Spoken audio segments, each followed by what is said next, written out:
Hello everyone, you are welcome to this class. So in this class, we want to look at corrections to angles and lines that we discussed. So correction to the quiz. So we have 10 questions that we have there. So we want to look at their correction. So let's get started with that right now. Now the first question we have here is how many degrees are in 2.5 revolutions? So in a revolution, we have 360 degrees in a revolution. So one revolution is equal to 360 degrees. So which means 2.5 revolutions will be what? 2.5 multiplied by what? 360 degrees. By the time you multiply it, you're going to have 900 degrees. I hope this is very clear. So that means that 2.5 times 360 degrees that gives us 900 revolutions degrees. I hope this is very clear. So move to the next one. Question number 2.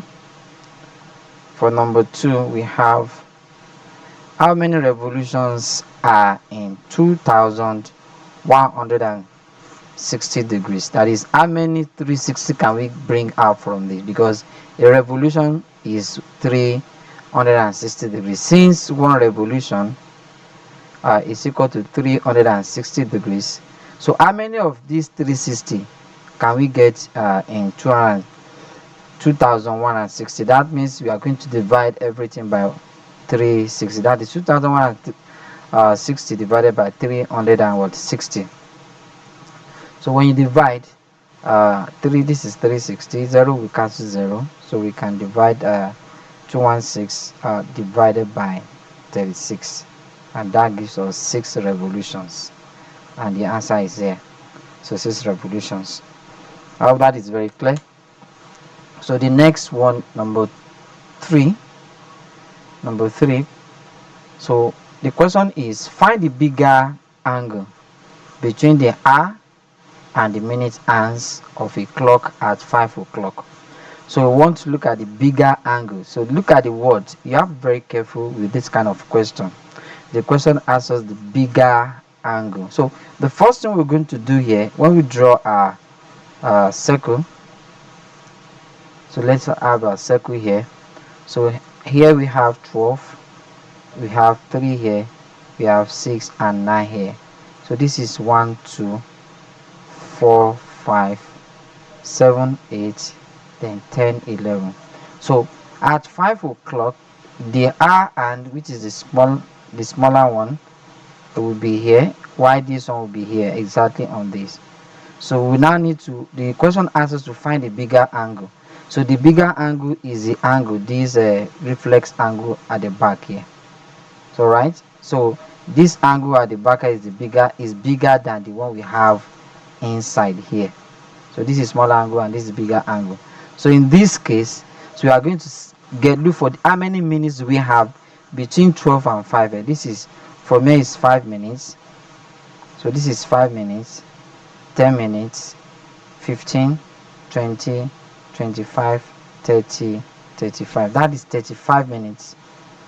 35 minutes out of the total minutes we have there, which is 60 minutes. Alright, multiply by 360 degrees. So 0 cancels 0, 6 here 1, 6 here what? 6. So that means 35 multiplied by 6. So 6 times 5 is 30. Alright, 6 times 3 is 18. 18 plus 3 is what? 21. So that means it's going to give us 210 what? 10 degrees. I hope this is very clear.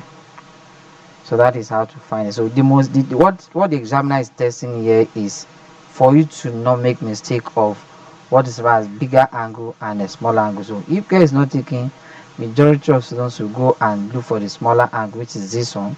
And if we look for that one too, you still see the answer there, which is this one. We still see there, which is 150. By the time you calculate, you see the answer there. So that will be a distractor to you. So I hope this is very clear. So move to the next one. Question number 4. So question number 4 now.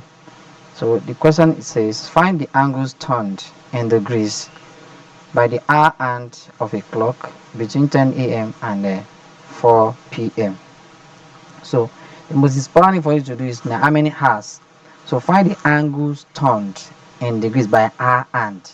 That is, hour hand is the one that is moving from 10 to 11 to 12, 1 to till you get the 4. So you now need to calculate how many hours will that be. How many hours between 10? So between 10 and 4, that will be, we have 10, 11, 12, 1, 2, 3, and 4.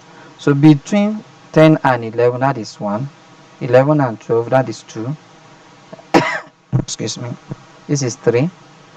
That is 4, 5, and 6. So we have 1, 2, 3, 4, 5. So we have 6 hours. 6 hours. So the question now asks us, so find the angle turned in degrees by the hour hand of a clock between 10. So it has turned 6 times.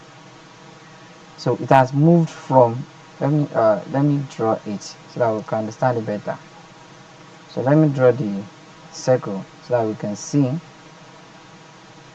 what we are saying. So this is it.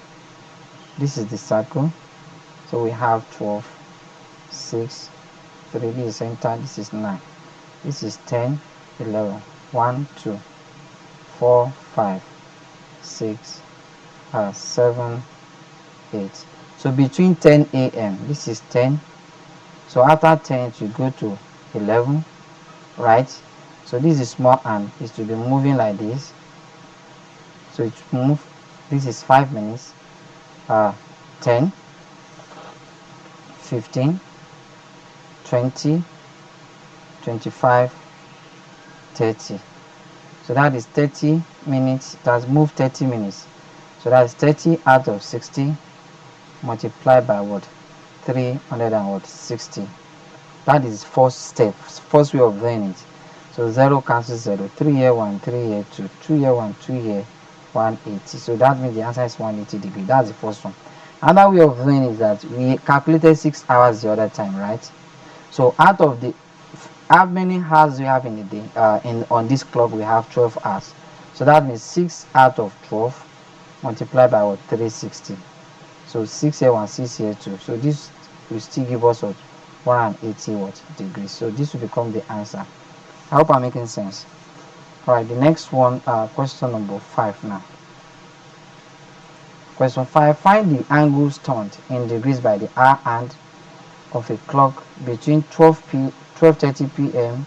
and 3 p.m. So how many hours? So there that we have. So that's going to be from 12:30 to 1:30, that is 1 hour, to 2:30, another hour, right? Then 2:30 to 3, that's 2.5 hours. So which means out of the 12 hours we have in a clock, that was going to give us 2.5 hours, that's 2.5 out of the 12 multiplied by 360 degrees.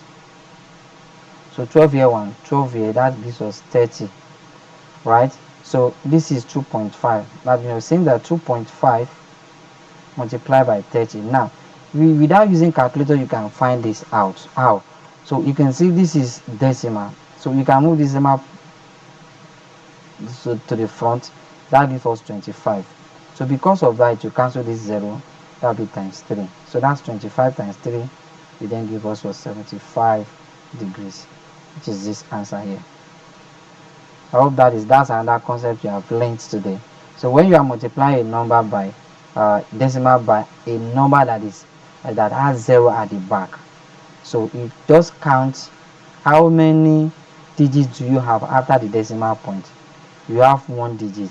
So that 1 digit, you just turn this one to 25 and cancel this 0 to cancel 0. If it is 2 digits, if you have 2 or 3 zeros, to cancel 2 zeros, remain 1. Then you multiply your answer together. So you get your answer there. So for question number 6 now. So which of the following angles is acute? Which of the following angles is acute? Acute angle, as I've explained in the lecture video, acute angle are angles that are less than 90 degrees. Any angle that is less than 90 degree is an acute angle. So the only angle that is less than 90 degree here is this 59 degrees. I hope this is very clear. Then the next one, which is number 7, which of the following angles is obtuse? Obtuse angles is an angle that is more than 90 degrees but less than 180 degrees. So this is less than 90 degrees. It can be 59. This is greater than 90 but less than 180. So this is the answer. This is greater than 180. This is also greater than 180. I hope that is very clear. Then move to question number 8. So which of the following angles is reflex? Which of the following angles is reflex? Reflex angle reflex angle is an angle that is more than 180 degrees but less than 360 degrees. This is less than 180. It can be this. This is also less than 180. It can be this. So this is the one that is greater than 180 but less than 360 degrees. So the next one, which is number 9, is which of the following angles is obtuse again? So obtuse is greater than 90 but less than 180. So this is it. So the answer is 125 degrees. I've explained that. So why the last question we have in this video is which of the following angles is reflex? Reflex, don't forget, is an angle that is greater than 180 but less than 360. This is less than 180. Less than 180. This is greater than 180, right, but less than 360. So this is the answer. So you can see this is very simple. So I think we have you've learned something again today, which is very important. So just watch out for the next class tomorrow and make sure you do your work very well. So we'll meet in our next video. Bye for now.